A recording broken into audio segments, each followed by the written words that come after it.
Welcome to the Wealth Exchange, your access to the experts addressing the issues affluent families across Canada face every day, from market commentary and planning strategies to leadership and philanthropy.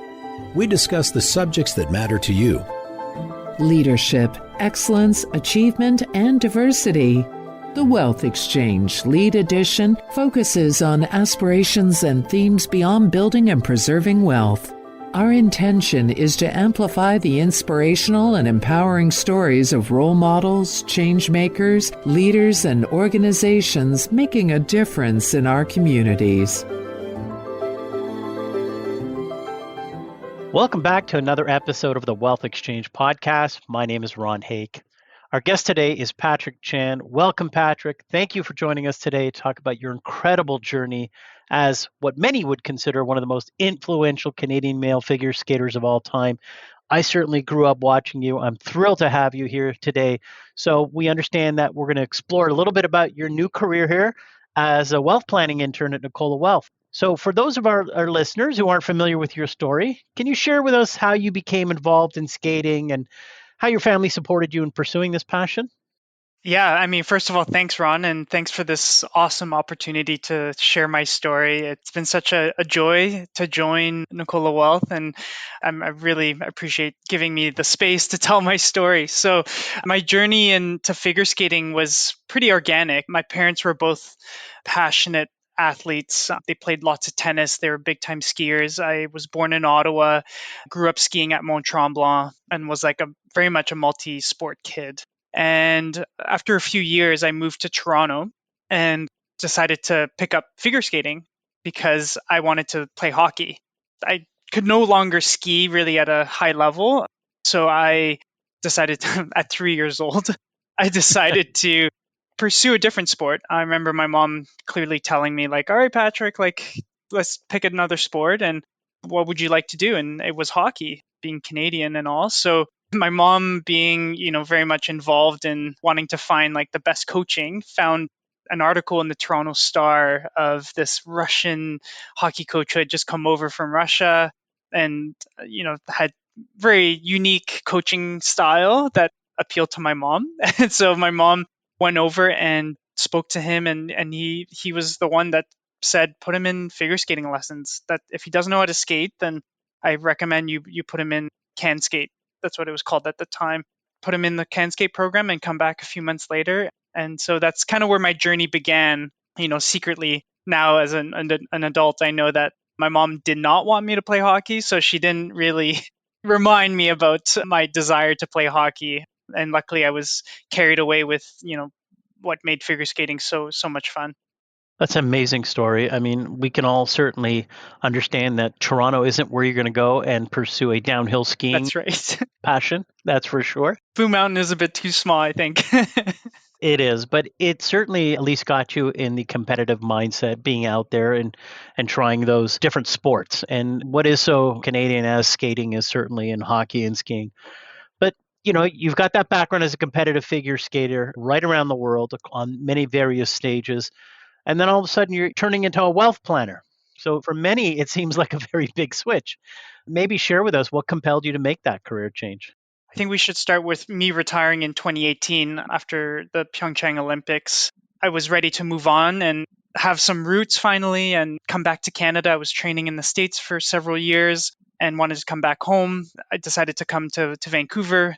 It's where my wife is from. And ever since I was a teenager, I always heard about how beautiful Vancouver was. And I was lucky enough to compete here several times. And of course, it had an impression on me.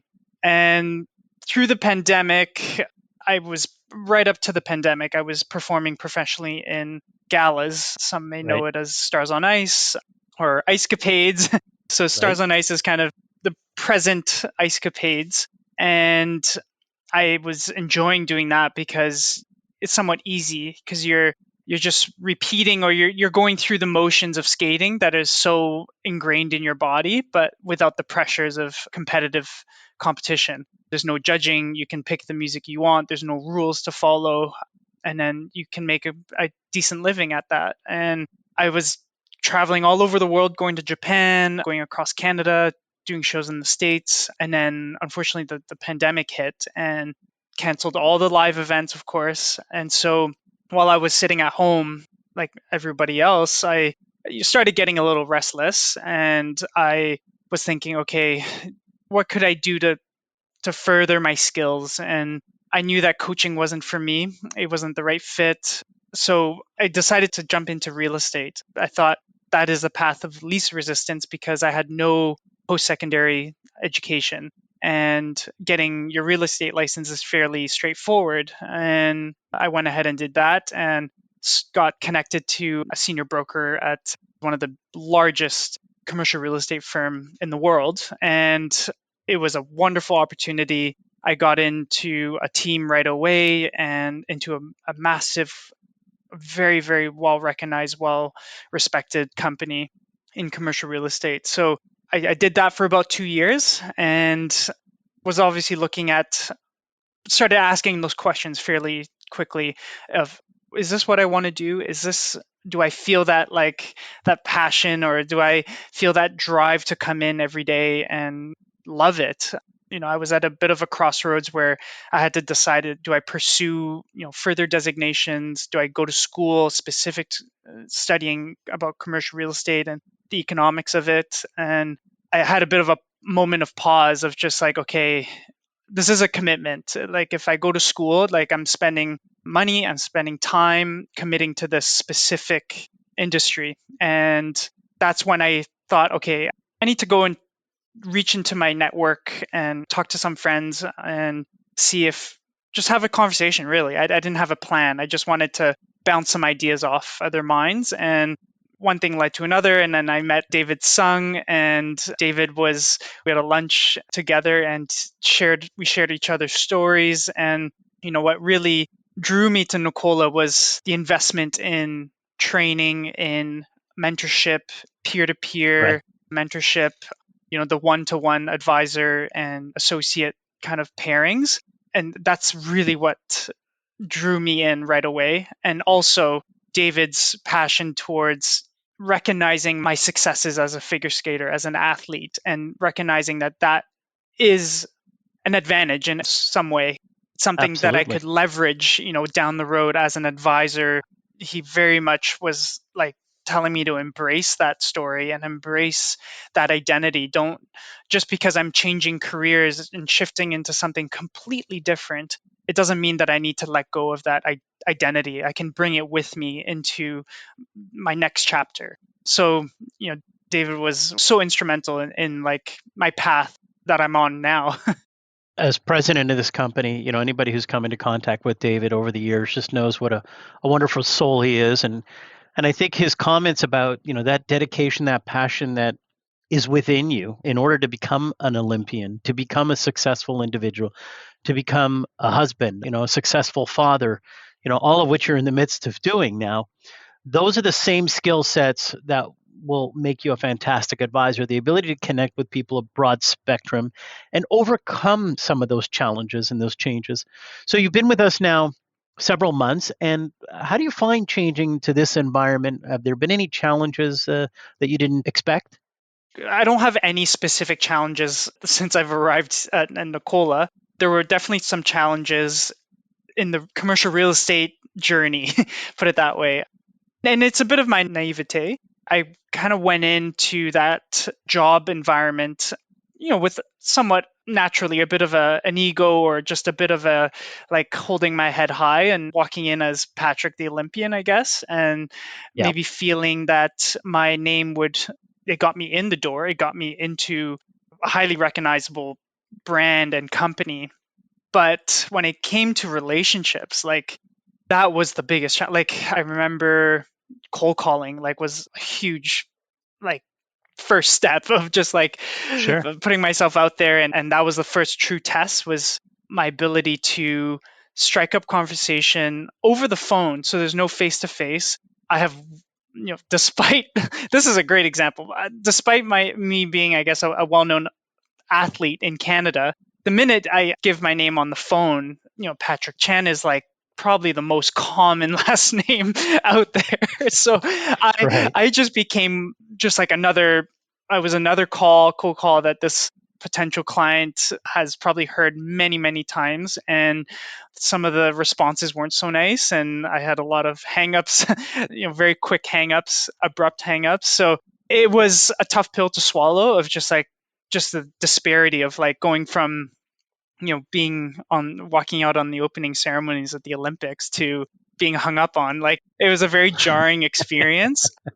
So I found that really tough to connect, and I loved the face-to-face. We were still coming out of the pandemic, so there was a lot of virtual activities even within the office, within my peers. I found it really tough to connect with other, I guess, brokers in the office. And it's all about, I just didn't get enough of that real life, I guess, experience from others. Like, I didn't feel like I could get enough information, and I felt at times it felt like a very hostile environment, because I understand now, like, those relationships take years and years to build. So some of the brokers obviously wouldn't want to share them and feel like another broker is going to be a competitor. So I found it really hard to connect with people. And I think, what you've just shared with us is not uncommon in any industry that requires that opportunity to build out a network. You've got a network. It's in a different area right now. It's a different space. Our approach, as many of our clients know, with the 2 advisor model, just allows passionate individuals who have the skill sets to mentor others who have that same passion and are perhaps continuing to develop their skill sets. But one of the things that you possess, and you mentioned about maybe the name Patrick Chan got you in the door, but quite frankly, you got this role because of Patrick Chan, the individual, not Patrick Chan, the skater. And so, if we think about to your years of experience, you've excelled at a highly competitive and demanding sport. And not to take anything away from anyone who excels in any sort of scenario, but that's something to stand on your own 2 feet and say, wow, I did that. And yes, you had a lot of help along the way, family, friends, coaches, sponsors, and so forth. And I think that's what we're going to work with you here on, is to support that. But one of the things I think that you can share with our listeners and with other advisors, quite frankly, is that same level of dedication and discipline that you had to get up in the mornings, to go through the routines over and over, to excel at a world stage and over several years. What are the things that you're bringing to Nicola Wealth in order to ensure that you have that same level of dedication and discipline? Maybe you could share some of your tips with our listeners on that. Yeah, I'm living it. And sometimes being a high level athlete is sometimes it's so automatic that you don't even realize you're doing it.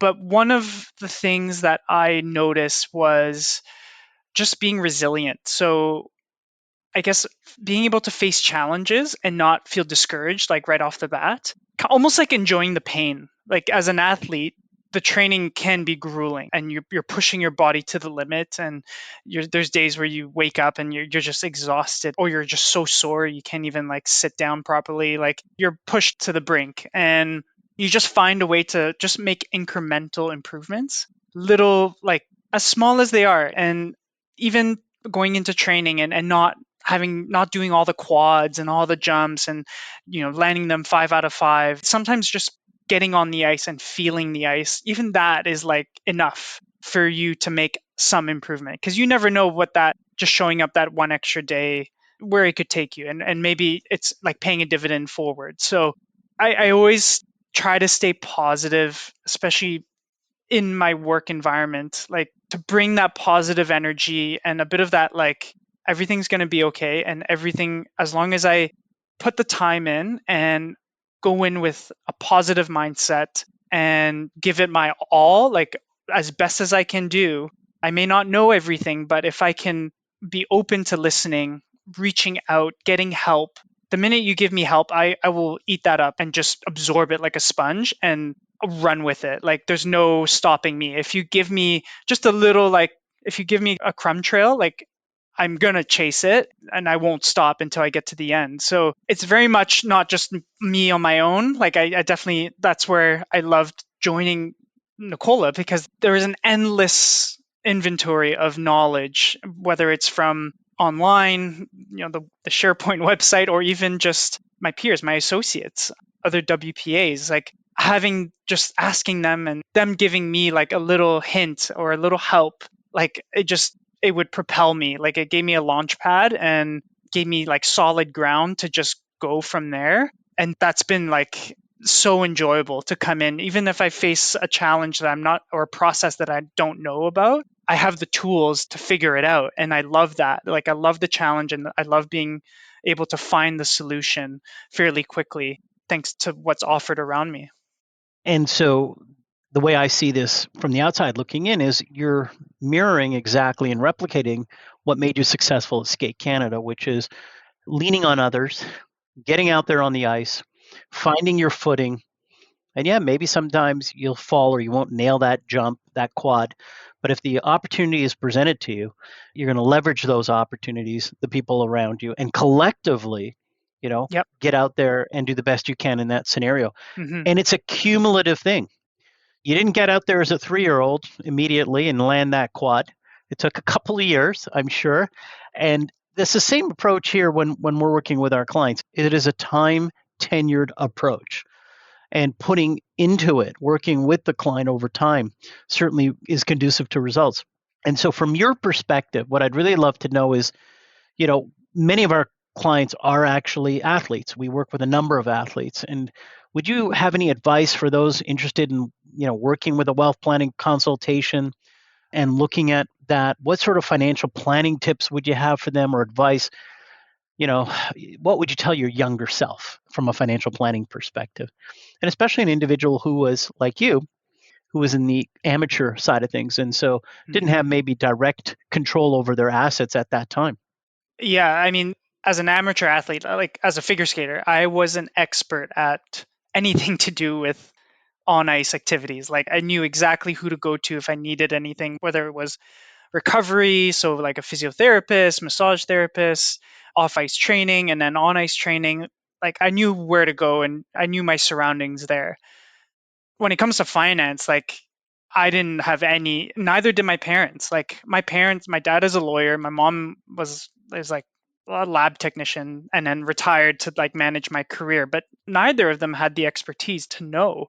Even like to share a little personal story, like for many, many years, I hadn't filed my taxes.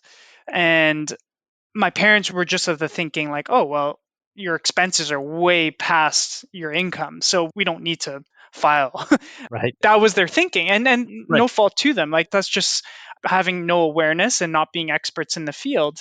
So luckily, like we were matched up with through family. I met a great advisor, and then that advisor had put me in touch with a great accountant and helped me sort out all this mess. And now I'm in a position where I can safely say, okay, I'm all caught up and I have a family Right. now and I can provide for that family in times of uncertainty. So one was the pandemic, two was figuring out am I going to go back to school? What is my next career? And that takes time. So having relied on that advisor and my accountant gave me, of course, I didn't know at the time how important that was and how important the work they were doing to set me up for the moment that I'm in right now.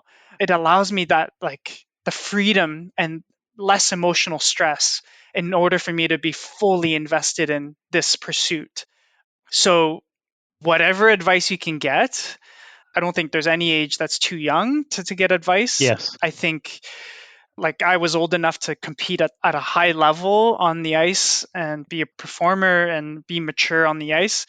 So I'm more than mature enough to sit and figure out, okay, what is my financial future going to look like? And I'm going to rely on the experts. I'm not going to try and find a shortcut way of doing things, and because that's just going to end up coming back around and you're going to be Right. behind in the future. That's fantastic. I mean, when you think about back to your career, there were probably a few moments of pressure, I would imagine, just a couple, with all the world watching you. Never mind just your parents watching you, right? You had a whole world, a whole country watching you. So for some of our listeners, what are some of the strategies or techniques that you had developed over the years for managing that pressure and navigating high stakes situations? And how do you see yourself maybe applying that, in your work as an associate? Yeah, I haven't figured out how it's going to translate to being a financial advisor one day, but from my experience in skating, it took a long time. Like it wasn't, and it's never one solution that fixes all. Like, I was, even from the first day to my last day as a competitive figure skater, I was so nervous on the ice. Like, it's kind of part of the territory. We always used to say among our peers, like, if you're not nervous, there's there's something wrong. Like, it's a very normal thing, but how do you manage it and how do you control it? Because there's a whole biological, with your circadian rhythm and like your nervous system, it all taps into that. And if your nervous system is out of whack, it's very hard to perform at a high level and be very precise, like what is demanded in figure skating. So only later in my career, when I was 20, 21 years old, I started talking to a sports psychologist. I started reading more books about meditation and mindfulness. And now, again, these are very specific to sport. I wouldn't, for example, the therapist I see now is very different than a sports psychologist. So, again, they're very specialized. And Right. I prepared myself mentally so that I can do one thing really well under many different circumstances with very different distractions. And I had a team of people that I could fall back on and ask questions and to help me figure out like how to crack this code of like how do I compete under pressure and how do I compete well. And it was ongoing until my retirement. Like I never figured it Right. out. That's just sport, and there's part of sport that is just out of your control. And I think how I'm going to adapt this to my career now is, again, like being mindful. I think mindfulness is so important. Being mindful of like, okay, understanding your limits, understanding what else you have going on around you, and being compassionate. Like understanding like, okay, I've got a lot of things on my plate right now, so I need a little more compassion. I may not be performing at my best today because of so and so going on, and I'm juggling this and juggling that. So it's just having that awareness is that the first step of just understanding where I'm at, kind of taking a temperature of like Right. how well am I going to perform today, and understanding that Hmm. not every day is going to be you're going to be performing at 99%. There's going to be Monday is going to be maybe a 20% success rate. And then Wednesday or Thursday might be a 90% success rate, and then back down to a 50% success rate on a Friday. So it's being malleable and understanding that it's a marathon, not a race. In many ways, your transition from that scenario on the world stage and has set you up nicely because, yes, you do have a team around you here. You have a lot of people who've gone before you. And the wonderful thing about this career that you've chosen here is it is ongoing. It does change all the time. One thing we know for certain is that new planning ideas come up all the time. There are changes to the CRA tax code. So from time to time, we're always adapting, we're pivoting. There's changes in markets. So that stress that you felt perhaps on the world stage, in many ways, you're going to continue to see that, and the skills that you've gained, you're going to be that steadying state for a client who's a little nervous because the markets are down 10 or 20%, but you're going to be able to rest assured because they're with you and at Nicola. So I think, what you've just shared with us, being mindful, recognizing you're not alone, that you don't have to be 100% every day, but you can give 100% of whatever you have today, but it doesn't have to be, Yeah, and and lean on your team. exactly. And in times of doubt, that's where you lean on your team. Absolutely. And you're so right about there's things out of your control. Like I can prepare as well as I can, but I'm going into my quadruple toe loop, and there's still a fraction of like a 5 to 10% chance it's not going to go well. And you just have to accept that. And as long as you can, I guess, take responsibility and own it, and then for the rest of it, the 80%, that's all in your control. Like you can That's you right. can work at it, you can prepare, you can lean on your team. Like that's why I took this opportunity to come to Nicola, because I saw that there was this like nice support system structured. And as long as there was that, I felt confident that I could go a long way and I could be successful because I had that, very similar to like what I had as a figure skater. I knew I had each person had played a role, and I knew exactly when to reach out to them. And so, as you see yourself, you've been here a few months, might be a little bit too early, but do you see yourself continuing to work in this finance community? Are you enjoying this? What are your initial thoughts for our listeners? Yeah, absolutely. I mean, I did not have long-term goals when I was working in commercial real estate at CBRE. I couldn't see it. It was a bit like hazy. It was like walking through a fog. And that really affected me, surprisingly. I didn't know that I had that fear in me of not having a long-term goal had such an impact to the point where I was like so unhappy, not just at work, but as a family man, as a father, as a husband. I couldn't be there for my family because I was just so just like wandering. And now coming here, I'm doing my CSC. I'm talking to other WPAs. I'm like, okay, what's next? Okay, LLQP, and then I'll do my CIM. And there's all these things that it's kind of fun because you're like looking ahead. And I'm like, okay, I'm gaining all this great knowledge that I find interesting, luckily. And it's kind of like I always related to like earning my badges. Like you earn badges in can skate. And that's what was one of my drivers as a young kid was like, I want to get the next badge. So that's how I'm approaching this is just like, I find it so fulfilling every day Right. that I'm facing a challenge. I'm learning, I'm getting better at it. I'm getting faster at doing certain tasks. And then at the same time, I'm growing my knowledge base so that I'm not just Patrick, the figure skater, but I'm also Patrick who has all this other knowledge, financial knowledge. And then we'll see where that takes me. Well, it sounds like you're on your way to becoming a fantastic advisor. We've kept you for a while here. I'm just going to ask you a couple more Yeah. questions. I think it's important that people understand that you haven't left skating. You volunteer sometimes with Special Olympics Canada. I know that that's a passion project for you. What can you share with our listeners about that? Yeah, I've been involved with Special Olympics Canada for, I want to say almost 10 years. And, I grew up with very little challenges in terms of participating in sports, and I had no shortage of opportunity. And for some of these kids in the Special Olympics program, just the barrier to entry is insane. And you can't even imagine some of the challenges that the parents face, let alone the kids. So for me, it's sport has played such a huge role in my development as a person. It's, I don't know, given me opportunities that I never would have imagined.